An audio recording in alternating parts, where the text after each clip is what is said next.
Okay, welcome everyone. Today we're really diving deep into a classic, a truly monumental piece of work. Dale Carnegie's How to Win Friends and Influence People. Hmm.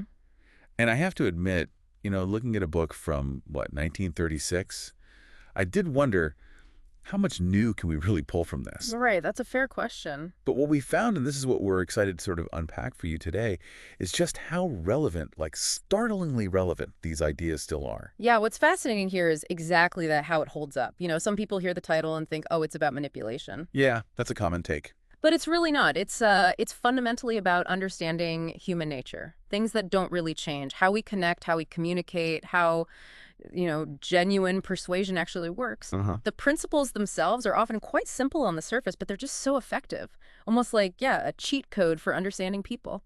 A cheat code. I like that. Okay. So yeah, our mission today for this deep dive is basically to pull out those really essential, powerful principles from Carnegie's guide. Mm-hmm. We want to lay them out in a, clear, modern way. Think of it as a shortcut for you, for our listeners, to get better at connecting, maybe leading, selling, or honestly just navigating everyday life a bit more smoothly. Getting that edge and understanding people. Exactly. Yeah. Gaining that maybe unfair advantage. Yeah. Okay, let's unpack this. Where do we start? Well, let's start with something that seems almost too simple. Okay. The smile. The immediate impact of just a genuine smile. Right. Carnegie talks a lot about that. Yeah. And it's not just like being polite, is it? No. He saw it as much deeper, like a pre-verbal signal. It says, I'm friendly, I'm not a threat. It's like a shortcut to building a little bit of trust right off the bat. It really disarms people, doesn't it? Think about how much information that one expression carries before a word is even spoken.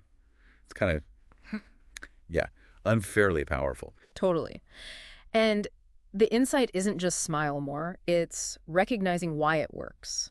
That simple muscle movement can, lower someone's defenses. Yeah. Especially now, right? With video calls where body language is kind of flattened, or even just a quick interaction, a real smile cuts through the noise. It signals safety, acceptance.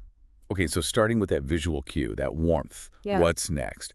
Building on that connection, there's something even more personal, Carnegie emphasizes, right? Oh, absolutely. You're probably thinking about names. Exactly. Yeah. He famously called it the sweetest sound in any language to them, their own name. It sounds so basic, but remembering and actually using someone's name, Mm-hmm. it really makes them feel seen, Yes. valued. It does. It's a small effort, maybe requires a bit of focus, but the payoff is huge. It signals genuine attention, real respect. It builds rapport so quickly. And that just flows right into the next big idea, doesn't it? Which is about being genuinely interested in other people. Yes, genuinely interested. Not faking it. Not just going through the motions, but actual curiosity. Asking good questions, really listening to the answers, maybe even remembering little details later. That's the core of it. It's not a technique so much as a habit, a way of being. Authentic curiosity and warmth. They're magnetic.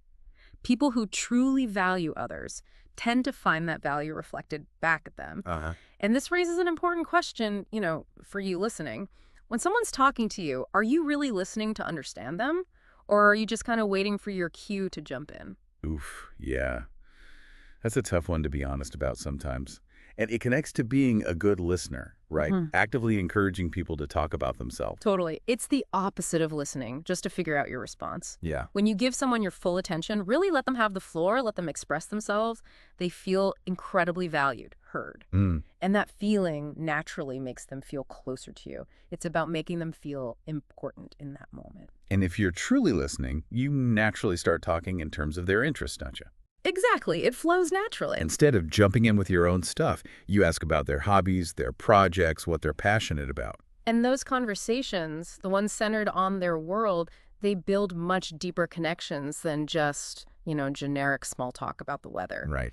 If we connect this to the bigger picture, it's about finding that common ground through shared enthusiasm. Even if you're just enthusiastic about their enthusiasm, you're showing you care about what they care about. That's a powerful bridge. Okay, let's shift gears a bit. Let's talk about cultivating goodwill. This next section feels really important, especially the idea of appreciation over criticism. Oh, hugely important. Carnegie really hammers this home.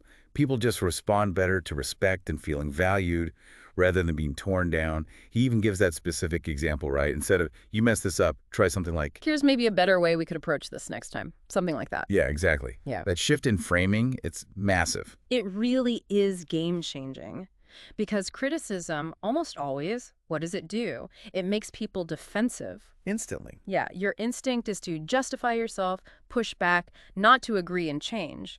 But empathy, encouragement, those are the things that actually open people up to improvement. It avoids that defensive crouch. And this links directly to what he called the deep desire to be important. It's this universal thing, right? Everyone wants to feel significant, recognized. Absolutely, across the board. But the key, and Carnegie stressed this, is that it has to be sincere appreciation, not flattery. You can't just make stuff up. Right, empty flattery often backfires. Yep. You need to find genuine things to praise, actual effort, a specific positive action. Precisely, and think about the power of that genuine praise. A kind word, a specific compliment, a heartfelt thank you for something someone did. These build trust, loyalty, goodwill. It's incredibly effective, which, again, raises an important question for you listening. How often do you actually pause and genuinely acknowledge someone's contribution or effort during your day? That's a good prompt. And just to really nail this down, make others feel important, but sincerely. Look for the good stuff, the strengths, the effort, and call it out specifically.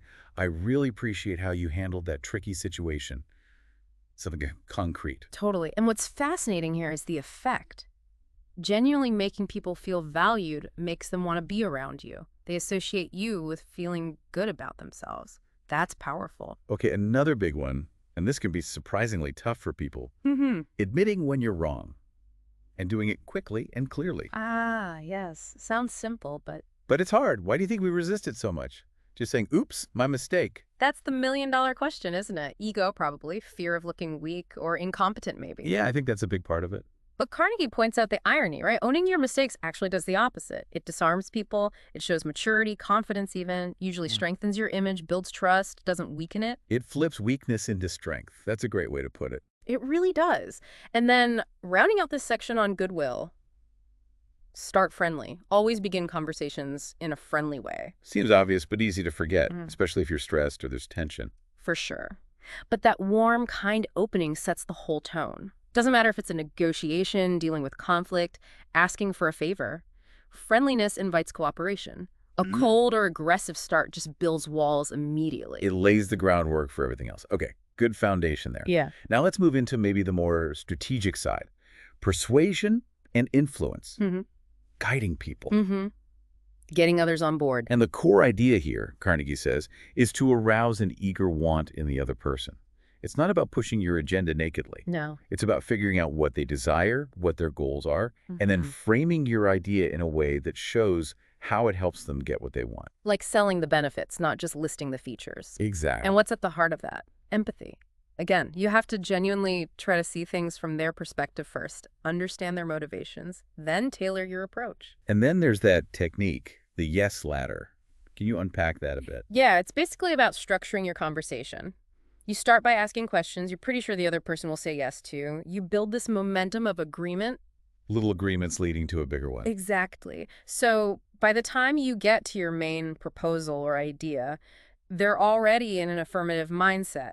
It feels like a natural conclusion to them, not something you're forcing on them. Makes them much more open. Clever. And related to getting people open, letting others do most of the talking, that feels counterintuitive if you're trying to persuade someone. It does, right.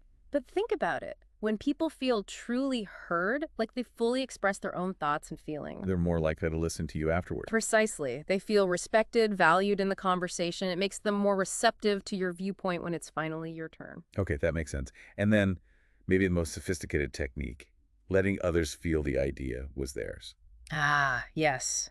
The art of planting the seed. It's about collaboration, isn't it? Inviting input, asking questions that lead them to the conclusion, rather than just laying out your plan. Exactly. It connects straight to ownership. People are always more committed to ideas they feel they helped create. It becomes their idea, their plan, not just something you told them to do. They'll champion it. We keep coming back to this, but it seems foundational for influence. Really seeing things from the other person's point of view. It's absolutely central. Even if you disagree with them fundamentally, showing that you genuinely understand their perspective, their reasons, that act alone reduces defensiveness massively. It opens the door for actual dialogue. Yeah, it shifts it from talking at them to talking with them. Even if you still disagree, they're more likely to listen if they feel you've listened first. Okay. And what about appealing to noble motives? What does Carnegie mean by that? It's based on the idea that, well, most people want to see themselves as fair, honest, ethical people. Right. We want to think we're the good guys. Exactly. So you can frame requests or arguments in ways that appeal to that sense of fairness or integrity, like saying, I know you want to do what's fair here, or given your commitment to quality, it taps into their self-image. So instead of making it about self-interest, you frame it around shared values. Exactly. If we connect this to the bigger picture, it elevates the conversation. It makes it about principles, not just personalities or conflicting desires, much more productive. And to make ideas really land, he talks about dramatizing them. Yeah, make them vivid. Don't just present facts and figures. Tell a story. Use a strong example. Create a mental picture. Because people remember feelings more than data. Absolutely. We're wired for stories. Dramatization turns dry information into something relatable, memorable, emotionally resonant. It sticks. Okay, and finally in this section, the idea of challenging people, but in a positive way. Yeah, challenging them to be their best. It's about showing you believe in their potential. So framing a task as an opportunity for them to shine, using phrases like, I know this is tough, but I think you're the right person to handle it, or this project really plays to your strengths. Exactly. What's fascinating here is how that kind of positive challenge, that expression of confidence, can really ignite someone's pride and drive. People often rise to the expectations set for them, especially when they feel believed in. Okay, powerful stuff for influence. Now let's tackle the inevitable. Disagreement, conflict. Carnegie has some strong advice here, starting with just avoid arguments. Yeah, his point is that you rarely win an argument in any meaningful sense. Even if you dominate the debate, you often lose goodwill. You might create resentment, humiliation. You win the battle, lose the war, basically. What's the alternative? Seek common ground first. Ask questions to understand. Don't just refute. Really listen to their side without interrupting to score points. Most conflicts need conversation, understanding, maybe compromise, not a knockout blow. Right. It really raises an important question for you. What's ultimately more valuable? Being proven right in that moment, or preserving the relationship and finding a workable way forward? That's a crucial distinction. And part of that is showing respect for their opinions, Yeah. even when you disagree. He's very clear. Never flat out tell someone you're wrong. Ooh, yeah. That's like waving a red flag, isn't it? Instant defensiveness. So instead, use more tactful language. Exactly. Things like, that's an interesting way to look at it. Here's another perspective. Or, I see things a bit differently, perhaps because it keeps the door open. It avoids making them feel attacked or foolish. Totally. It allows for a real exchange of ideas. Right. Because respect opens minds, right? And condescension or blunt contradiction just slams them shut. So there we have it. We've covered a lot of ground unpacking these core ideas from Dale Carnegie. We really have. And it's clear these aren't just, superficial tricks or manipulation tactics. They feel much deeper than that.